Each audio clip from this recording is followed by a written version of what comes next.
Hello, it's John Heaton, and today I'm going to cover some of the Beatles books from my collection. I did cover this topic a few years ago, but I think it's about due for an update, and it's following on from the video I made the other day, where a couple of people were complaining that I sounded a bit angry or whatever, because Lennon Remembers is one of the books I'm going to highlight from my collection as being an important source, and maybe I get a bit defensive when people start questioning its validity, or I know it shouldn't be taken as gospel. I'm not naive to think it should be, but I think in conjunction with the other sources available, it's very valuable, and I'm going to show you a whole variety of stuff. I haven't got time to show you all of my Beatles books, because we'd be here till Christmas, but I'm going to show you a few ones that I grew up with, a few ones I've acquired recently, books covering mostly the group, but some of it covering the solo years as well.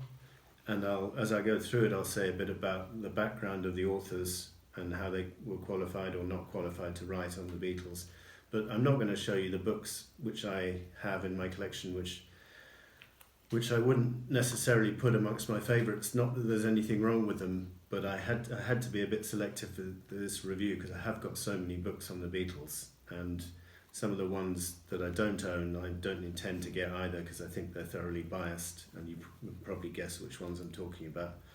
But, well, the first one to mention, I guess, is the Hunter Davis book, because this was more or less the only book written when the group were active, and it was an authorised one.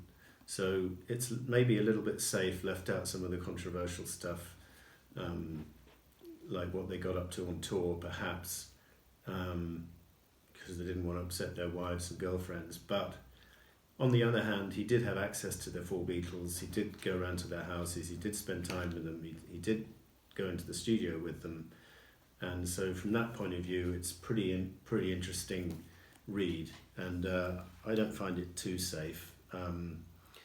What else? Where do we get to start here? This is a more recent book from Ian MacDonald, where he goes through every track. And this was a bit groundbreaking when it came out, because it was quite unusual for an author to go into so much detail on individual tracks. We'd had books like this, the Beatles Apart, where Bob Woofenden was a music journalist. He covers the solo years and talks quite a bit about the albums, but in terms of a track-by-track analysis, I guess the Ian MacDonald book was quite groundbreaking. This is a book covering the Wings years. This is an official authorised book from Paul, and it's for the most part delightful. I mean, it again probably leaves out some of the juicy bits, but I'm not complaining. It was decent. Then we have the Keith Badman books, of which there are several. This is the one covering the Beatles years, and it's just superb in its detail. Hats off to Keith for his research, and this one is brilliant as well, covering the solo years, and there's a third one covering the solo years as well, called The Dream Is Over. All three of them indispensable. Anthony Fawcett was John Lennon's personal assistant in the early 70s, and so he was well qualified to write this superb biography of John. And of particular fascination is the chapter on the breakup of the Beatles, because he quotes more or less verbatim one of the meetings that they had in September '69 discussing the future and how many tracks per album they should each be allowed. And Mark Lewison referred to this interview in a recent tour of Britain when he was doing that talking show. Sadly, we don't have it to listen to, but Anthony Fawcett must have had access to that tape, because he quotes it pretty much verbatim. This is this is another favourite of mine. This guy, Andrew Grant Jackson, picks out songs from the solo careers and creates imaginary Beatles albums, which is something I've been doing for years and years. Neville Stanhard, these are two of my earliest acquisitions. There's a superb level of detail going through all of the releases of the Beatles albums, in covering the US and the UK. And this is the solo one, as you can see, well worn, well read, and I just love the details including, catalogue numbers and what George Peckham had scratched on the inner groove, and There's some really good picture sleeves and adverts for the singles and albums. Just a brilliant book. And as I say, I picked it up pretty early in my Beatledom career, like the early 80s, I think. And then this is another big childhood favourite. This was another early acquisition for me, and this is the version. It was originally released in 75 and then updated in 78 and then finally updated after John's death, and this is the one which goes all the way up to double fantasy, and it's written by a couple of music journalists, Roy Kye and Tony Tyler, but they write it in such humorous style, and I really just don't discount that in a book. I love when an author writes with some humour, because some of these other more faithful accounts or more diligently researched books can be a little bit dry to read, and I'm thinking particularly of the volume 1 of Mark Lewison. Wasn't quite as gripping as I would imagine it might have been, so that might have something to do with the writing style. So Carr and Tyler, even if you disagree with them, one is just amused by their humour, and I think that helps. And talking of humour, Craig Brown has written this very recent book on the Beatles, and again, the humour is what makes that a very enjoyable read. Then we're going to show you Peter Doggett. He used to write for Record Collector, and I'm not sure if he still does, and Beatles Monthly, and he came up with this You Never Give Me Your Money book, which focuses mainly on the kind of frictions between John and Paul. But what's particularly noticeable and creditable about this is that for each chapter he's listed in enormous detail the source of where he's got his quotes from. So that's good book writing in my book. This is another early acquisition.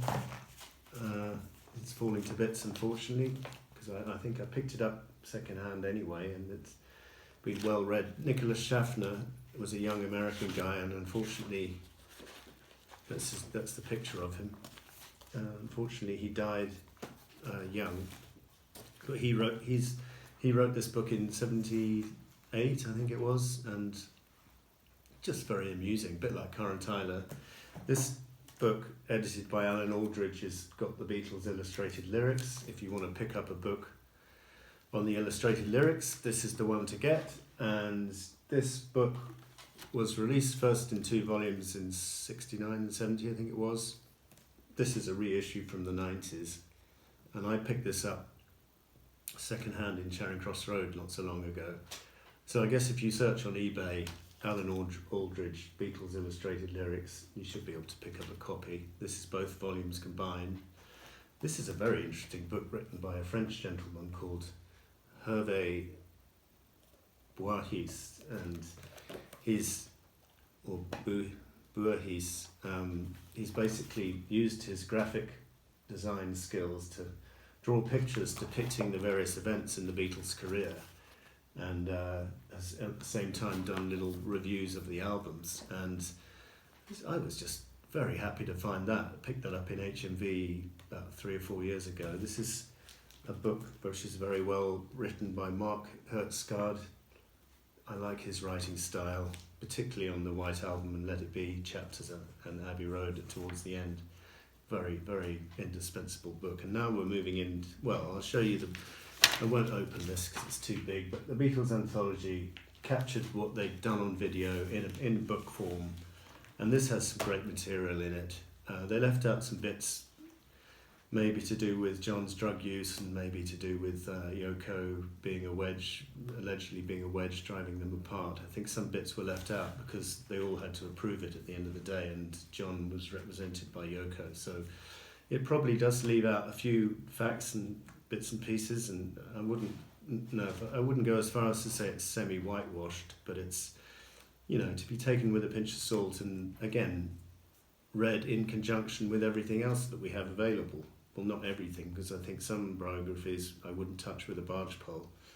And I'm thinking of Albert Goldman in particular, I'm afraid. I'm not afraid, sorry. And then, so I've taken you through those. So this is coming up to my favourites now, and I think these 2 interviews, bookending the decade 1970 and 1980, are just fascinating because they show how Lennon was at the time. Yes, he was in the midst of the Beatles' breakup in the first interview, and he had slightly more rounded opinions in the second. But even taking into account the state of mind he was in 1970, he's telling you stuff from the tours which perhaps you would never get from Paul, George and Ringo, and he's basically admitting to all kinds of things which I don't think the others have really denied, particularly on describing, the first LSD trip he went on with George, where the dentist put it in their coffee. That's well documented in there. What they got up onto on tour is in here, and just fascinating revelations about his relationship with Paul and how it had kind of broken down by the time this book was published. Now, Lennon actually asked John Wenner not to publish it in book form, but he went ahead and did it anyway. So Lennon kind of fell out with John Wenner a bit over that, but then 3 days before he died, on December the 5th, 1980, he did an interview with Jonathan Cott for Rolling Stone, so they had prepared their relationship to some extent by the time John died. So that's that. This is a big favourite of mine from Mark Lewis, and in my view, well, we'll see what Volume 2 and 3 show us, but I love this book because it details what they recorded on each day at EMI, mainly, and a few sessions at Trident. Just superb level of detail. He was allowed access to the archival records at Abbey Road, and so he listened to everything and came up with that book, and then he kind of updated it here to include some of the tour activity. So those are both very important volumes. And this is also a big favourite of mine from Ringo, showing postcards he'd received from Paul, George and John over the years. And it's just absolutely brilliant because it's so personal. And, in 1971, early 71, he gets a postcard from John just after Paul has taken the others to court to dissolve the Beatles. And his card just says, "Who would have thought he would come to this?" Just speaks volumes, really. And then this is, if not my favourite Beatles book, in my top 5. For any of you who live in London, it's a great book to have because you can literally just look up which parts of the London you're familiar with or even not familiar with, and find out how Beatles history was in that area. For example, Highgate, where they went on the 28th of July 1968, and got pictured outside this house, and then went to King's Cross a bit later. And they were going to visit Karl Marx's funeral, but it was a Sunday, so it was closed. Just a lot of fascinating detail. It details the last photo shoot at Tittenhurst Park. It details the Abbey Road cover shoot, of course, and even like where they went, which restaurants they went to, and which pubs they frequented. So, absolutely love this book by Piet Schroeders, Mark Lewison, and Adam Smith.